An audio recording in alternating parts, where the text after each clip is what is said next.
Bonjour et bienvenue dans la capsule Polymédia, le podcast de IPC qui décrypte l'actualité de la plasturgie et des composites.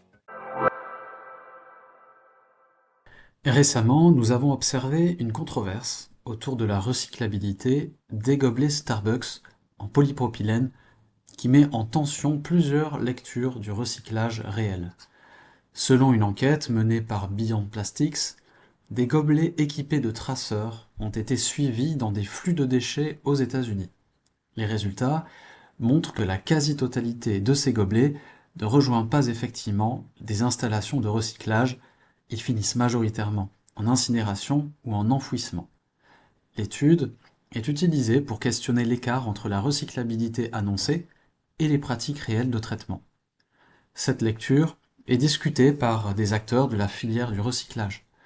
Dans leurs réponses, ils soulignent que la méthodologie peut influencer fortement les résultats, notamment l'utilisation de traceurs, les conditions de collecte et le fait que certains flux peuvent être détournés ou éliminés pour des raisons opérationnelles.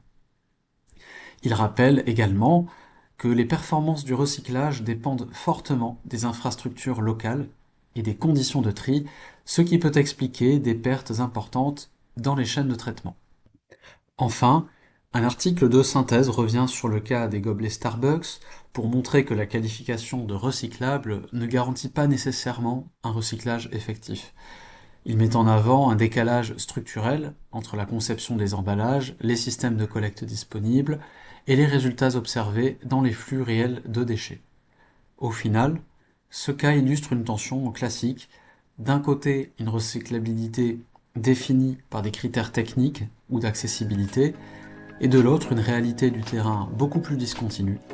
Ces articles montrent ainsi des interprétations divergentes qui alimentent une forme de guerre de l'information autour de ce que signifie réellement être recyclable. N'oubliez pas que vous pouvez continuer de suivre nos podcasts d'actualité en vous rendant sur le blog du CTIPC ou en vous abonnant à ce podcast sur Spotify. Nous vous disons à la semaine prochaine pour un nouvel épisode.